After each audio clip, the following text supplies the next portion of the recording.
Lilo and Stitch is the newest Disney live-action remake cash grab directed by Dean Fleischer Camp, about a lonely Hawaiian girl who befriends a runaway alien, helping to mend her fragmented family. 2025's Lilo and Stitch is certainly one of the better live-action Disney remakes, but that's not saying much since the bar is so low.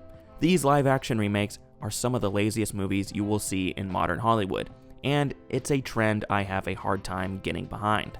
Lilo and Stitch is an already near-perfect film, and it didn't need to be remade. But where this movie succeeds is the relationship between Lilo and Nani. The actors nailed these roles, and they feel like a real-life sibling duo. They have lots of emotional scenes together, which tug at those heartstrings and made the film worthwhile. The visual effects are mostly great. Obviously, they spent the most time on Stitch, and he looks amazing in this movie. There's only a few shots where the actors have to touch him, which looked weird. He is also pretty funny. Some bits went a little too long and a little over the top for me, but I'm sure the kids will like them, which leads into some negatives.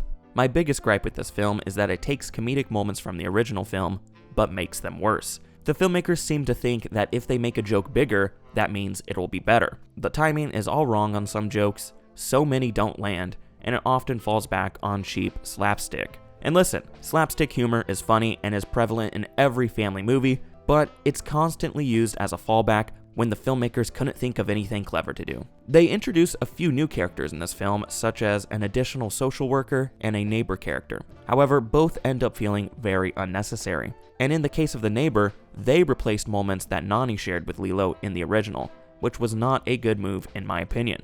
They also changed Cobra Bubble's character quite a bit, which I didn't personally mind, but I have a feeling some fans will not like. The romance plot between David and Nani was also sidelined. They barely touch that relationship, and as a result, David feels like set dressing in many scenes rather than an actual fleshed out character. Honestly, I'd say either wait until this hits streaming or just rewatch the original. It's not good enough to warrant a trip to the theater. But if you really like the original movie and are dying to see this, at least try to get a discount night or a matinee price. So in conclusion, Lilo and Stitch is one of the better live-action Disney remakes, which isn't saying much.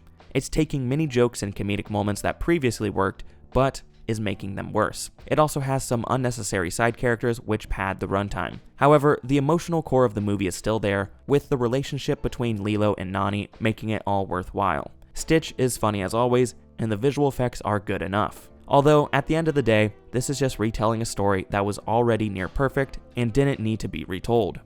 3 stars.